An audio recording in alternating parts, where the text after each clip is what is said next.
Okay तो अभी हम जानेंगे एलसीएम के बारे में। ठीक है, एलसीएम इज एन एब्रिविएशन, तो इसका जो फुल फॉर्म है that is least common multiple. अब देखो लीस्ट, ठीक है, लीस्ट यानी कि स्मॉलेस्ट,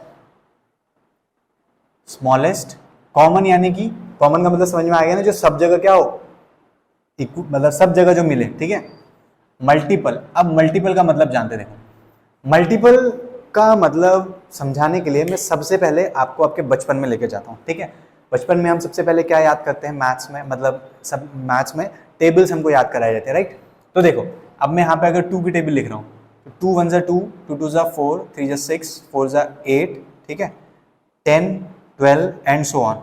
तो अब देखिए 4 को हम कैसे समझ सकते हैं, 4 को हमने कैसे याद करा है, 2 2 4, 2 3 6, 2 4 8, 2 5 10, 2 6 12, ठीक है, डॉट।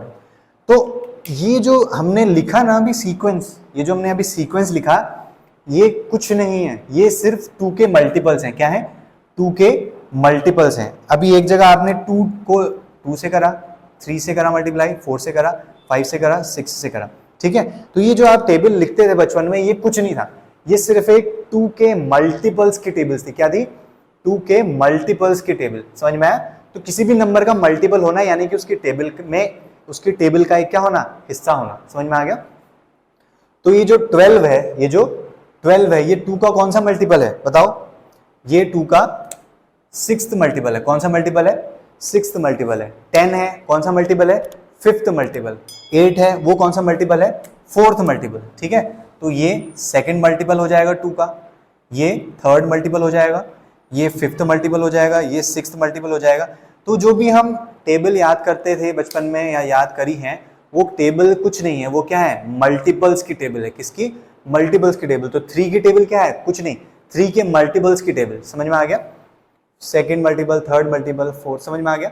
अब देखो 2nd 3rd में कंफ्यूजन मत क्रिएट करना, उससे खाली अंडरस्टैंडिंग के लिए बता रहा हूं। ठीक है, तो लीस्ट कॉमन मल्टीपल, लीस्ट सबसे छोटा, कॉमन जो सब जगह कॉमन हो, और जो क्या हो? मल्टीपल हो। जो क्या हो? मल्टीपल हो। देखो अब आपको मैं एक छोटा सा एग्जांपल दूंगा। आपसे पूछा जा रहा है, डायरेक्ट हम अभी फंडामेंटल थ्योरम ऑफ अरिथमेटिक का यूज नहीं कर रहे, बस कंसेप्चुअल जो अंडरस्टैंडिंग है, ठीक है, इसकी जो कंसेप्चुअल अंडरस्टैंडिंग है, कंसेप्चुअल अंडरस्टैंडिंग या कंसेप्चुअल मीनिंग, समझ में आ गया? Conceptual meaning, conceptual meaning of LCM. अभी हम देख रहे हैं conceptual meaning of LCM of a number, या of number, sorry of a number नहीं, ऑफ नंबर्स। तो अभी आपसे पूछा जाए कि आपको निकालना है एलसीएम, निकालना है 2 का, 4 का और 8 का, 2 का, 4 का और 8 का, 2 का, 4 का और 8 का आपको क्या निकालना है? एलसीएम निकालना है। देखो सबसे बिल्कुल सबसे जो बेसिक ये जो डेफिनेशन कहती है ना इसका, लीस्ट कॉमन मल्टीपल, वो आपको मैं एक कंसेप्चुअल अंडरस्टैंडिंग देने की कोशिश करूंगा। ठीक है, आप ध्यान से इसको फॉलो करना। मैंने 2 की टेबल तो पहले से ही लिखी हुई है, ठीक है, अब मैं 4 की टेबल भी लिख रहा हूँ। 4 1 4, 4 2 8, 3 12, 16 20, ठीक है, 24। अब मैं लिख रहा हूँ 8 की टेबल। समझ में आ गया? 16 24 32 40 48, ठीक है, ऐसे चलेगी। अब लीस्ट सबसे छोटा कॉमन, सबसे छोटा कॉमन, सबसे छोटा और कॉमन ढूंढो। अब इन सब में सबसे छोटा और कॉमन क्या देखो? मल्टीपल देखो। सबसे छोटा जो कॉमन हो कौन? मल्टीपल। ये सब क्या है? ये 2 के मल्टीपल्स की टेबल है, ये 4 के मल्टीपल्स की टेबल है, ये 8 के मल्टीपल्स की टेबल है। तो सबसे छोटा कॉमन मल्टीपल क्या है? देखो अगर हम यहाँ 2 देखें, इधर यहाँ 2 कहीं नहीं मिलेगा, 4 देखें यहाँ पे मिलेगा लेकिन यहाँ नहीं मिलेगा, 6 यहाँ नहीं मिलेगा, यहाँ भी नहीं मिलेगा, 8 यहाँ भी मिलेगा, यहाँ भी मिलेगा और यहाँ भी मिलेगा। समझ में आई बात? तो सबसे जो कॉमन, सबसे जो लीस्ट कॉमन मल्टीपल है वो कौन है? 8। क्या है? 8। अच्छा ये तो क्या हो गया? Least common multiple. कौन? Least common multiple, least common multiple of 2 4 8 कौन है? 8। अच्छा अब आपसे पूछा जाए कि second common multiple, second common multiple of 2 4 8, second common multiple कौन होगा बताओ? ध्यान से देखो, इधर दिख रहा है कोई? दिखेगा, क्यों नहीं दिखेगा? देखो ध्यान से देखना, इस टेबल को थोड़ा नीचे को बढ़ा देते हैं। 12 हो जाएगा, 14 हो जाएगा, 16 हो जाएगा, 18 हो जाएगा, 20 हो जाएगा, ठीक है। सेकंड कॉमन मल्टीपल बोला है, कितना common multiple? Second common multiple. अगला कॉमन मल्टीपल कौन होगा? 10 तो यहां भी नहीं होगा, यहां भी नहीं, 12 भी नहीं होगा, 14 भी, 16 होगा, ठीक है ना। 16 यहां भी है, यहां भी है और यहां भी है। समझ में आ गई? ये देखो 16, सेकेंड कॉमन मल्टीपल कौन है? 16। अब देखो थर्ड कॉमन मल्टीपल क्या होगा? थर्ड कॉमन मल्टीपल ऑफ 2, 4, 8, ठीक है। अगला कौन सा होगा? 8, 16, 24। फोर्थ कॉमन मल्टीपल कौन सा होगा बताओ? 32। फिर फिफ्थ कॉमन मल्टीपल कौन सा होगा? 40।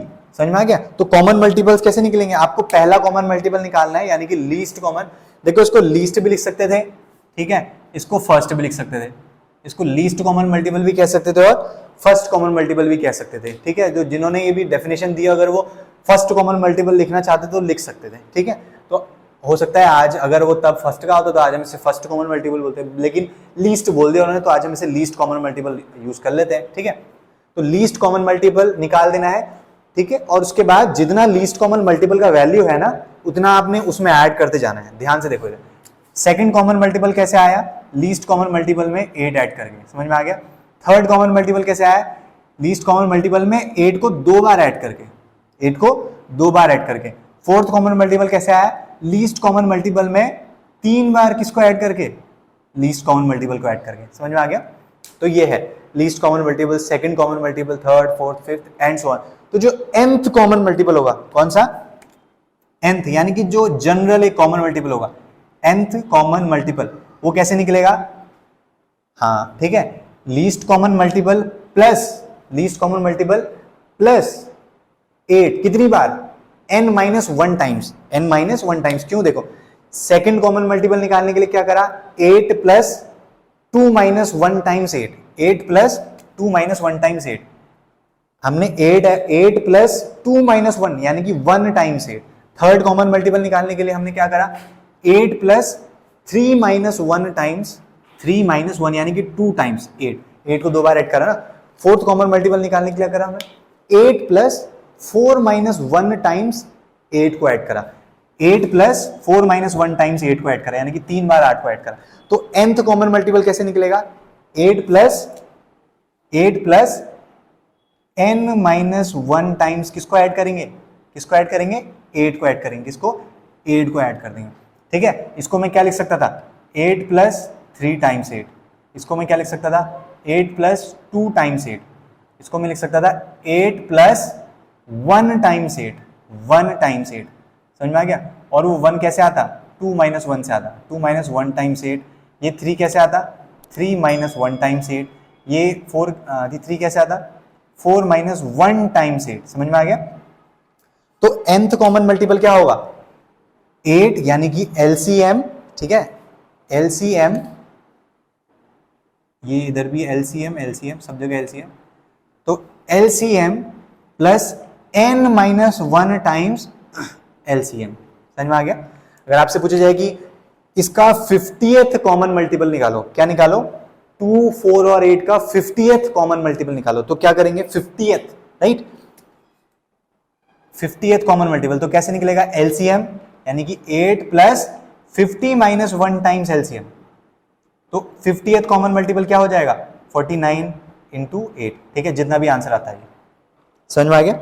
अच्छा, आपसे अगर कहते कि 51st कॉमन मल्टीपल निकालो, क्या निकालो? 51st कॉमन मल्टीपल, तो क्या होता है? 8 प्लस, यानी कि LCM plus 51 minus 1 times LCM, यानी कि कितना हो जाएगा? 8 प्लस कितना हो जाएगा? 400, ठीक है, 408, 408। तो जो 51st कॉमन मल्टीपल है, जो 51st कॉमन मल्टीपल है, वो क्या हो जाएगा? 8, यानी कि LCM plus n-1 times LCM। तो 51 माइनस 1, 50 टाइम्स 8, तो 8 इंटू 50 कितना हो जाएगा? 400 प्लस 8, यानी कि 408। ये है लीस्ट कॉमन मल्टीपल का एक कंसेप्चुअल मीनिंग। समझ में आ गया? कंसेप्चुअली आपने कैसे विजुअलाइज करना है उसको, ठीक है। तो आप ऐसे ही करके बहुत सारे नंबर्स को आप निकाल सकते हैं उनके LCM, जैसे कि मैं आपको दे देता हूं अभी, ठीक है, ये नोट डाउन कर लेना। अब मैं आपको देता हूं, ये सब नोट डाउन करना था आपने, ठीक है, वीडियो को पीछे दे जाके पॉज करके सब नोट डाउन कर लेना। अच्छा, अब देखो ध्यान से, इसी मेथड से, अभी फंडामेंटल थ्योरम ऑफ अरिथमेटिक पे तो आ ही नहीं रहा हूं, ठीक है, इसी मेथड से आपको पहले ये तो समझो अब लीस्ट कॉमन मल्टीपल का जो कंसेप्चुअल मीनिंग है एक्चुअली में होता क्या है, समझ में आए? तो आपसे पूछेंगे कि एलसीएम निकालना है आपने ऑफ 10, 15 एंड 20, 10, 15 एंड 20, ठीक है। अब इसी तरीके से निकालना है तो आपने 10 का टेबल लिख लेना है,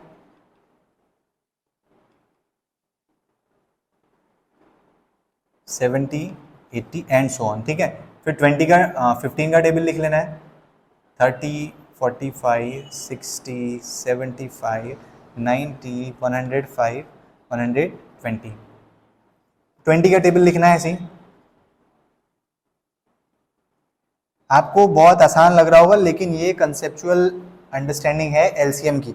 अब देखो इसमें ढूंढो लीस्ट कॉमन मल्टीपल, सबसे छोटा कॉमन मल्टीपल ढूंढो इस सब में आप, सबसे छोटा कॉमन मल्टीपल। ध्यान से देखो कहीं पे दिख रहा होगा, दिख रहा है कि नहीं दिख रहा? वेरी गुड, दिख गया ना, 60 कौन हो जाएगा? 60 लीस्ट कॉमन मल्टीपल। हाँ, लीस्ट बोलो या फर्स्ट बोलो, लीस्ट बोलो या फर्स्ट बोलो, लीस्ट कॉमन मल्टीपल वो कौन है? किसका? 15, 20, 10, 15 और 20 का लीस्ट कॉमन मल्टीपल कौन हो जाएगा? 60। अच्छा, अब बताओ सेकंड कॉमन मल्टीपल क्या हो जाएगा? सेकंड कॉमन मल्टीपल कैसे निकालते हैं? एलसीएम यानी कि 60 plus n minus 1, n minus 1 यानी कि कौन सा? सेकंड, तो 2 माइनस 1, 2 माइनस 1 टाइम्स एलसीएम, तो ये कितना हो जाएगा?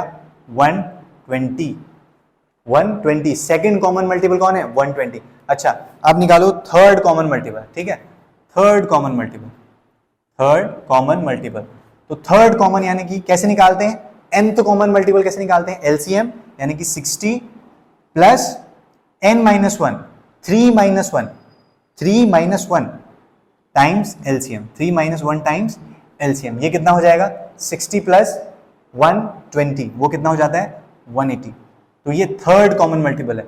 तो वैसे ही जो nth कॉमन मल्टीपल होगा, nth, ठीक है ना, n का मतलब समझ में आ रहा है, n की वैल्यू कुछ भी रख सकते हो आप। तो nth कॉमन मल्टीपल क्या हो जाता है? nth कॉमन मल्टीपल क्या हो जाएगा?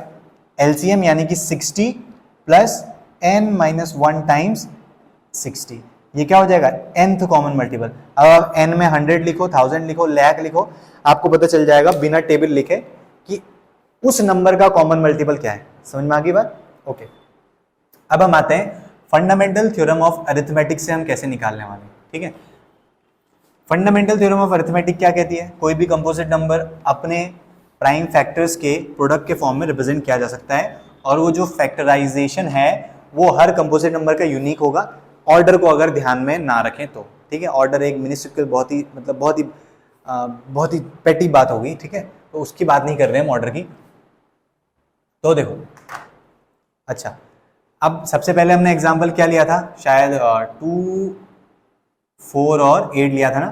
2, 4 और 8 का हमने एलसीएम निकाला था, तो 2 के फैक्टर्स करेंगे। अब देखिए 2 कोई कंपोजिट नंबर तो है नहीं, है क्या, लेकिन फिर भी हम इसके फैक्टर कर लेते हैं, 2 इंटू 1। 4 के फैक्टर्स करिए, हाँ 4 तो है कंपोजिट नंबर, 2 इंटू 2 इंटू 1। अच्छा, 8 के फैक्टर्स करिए, 2 इंटू 2 इंटू 2, ठीक है। अब देखो फंडामेंटल थ्योरम ऑफ अरिथमेटिक से हम कैसे निकालेंगे एलसीएम को? हमने क्या देखना है?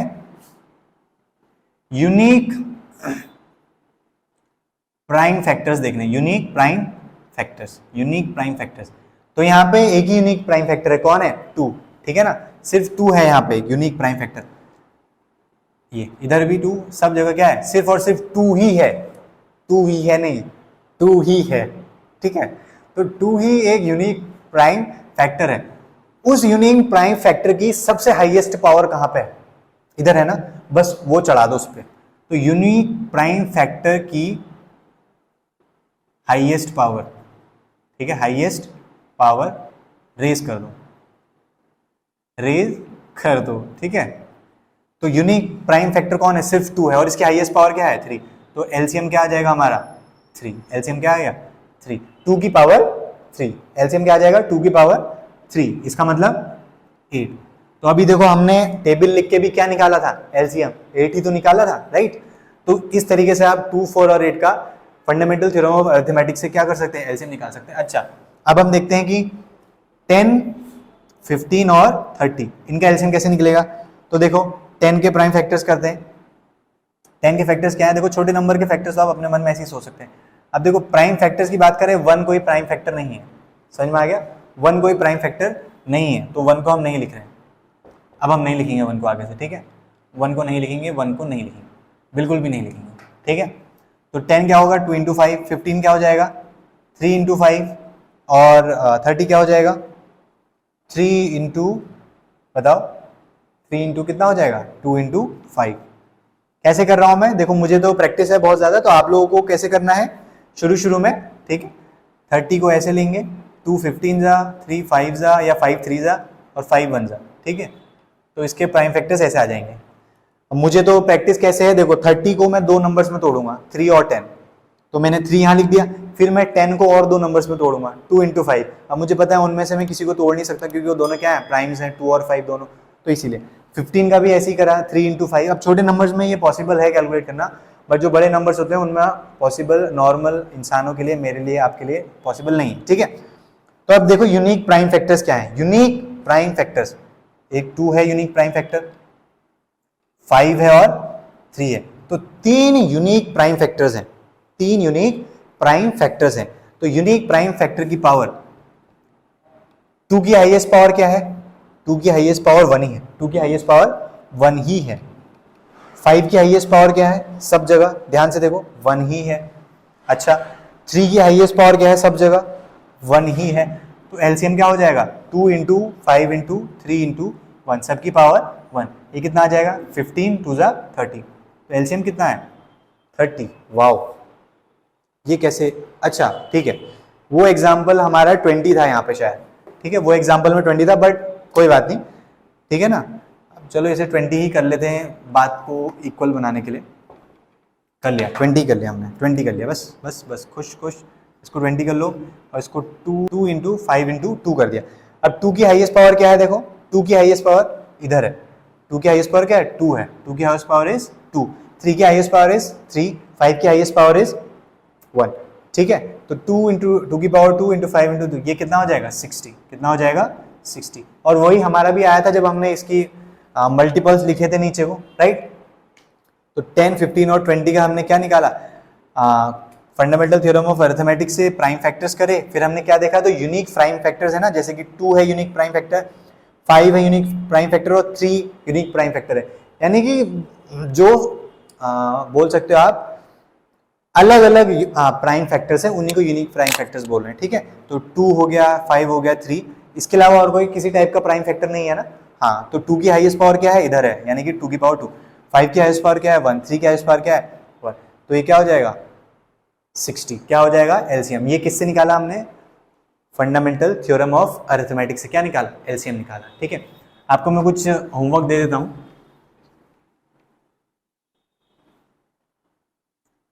आपने निकालने हैं एलसीएम इन सब के, ठीक है। एलसीएम 1 लिख लेता हूं मैं, 15, 20 और 25, 2 लिख लेता हूं मैं,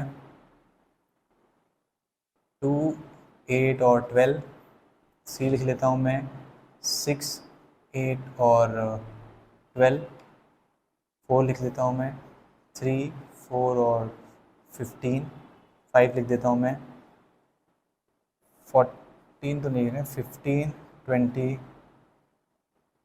50, 7, 21 और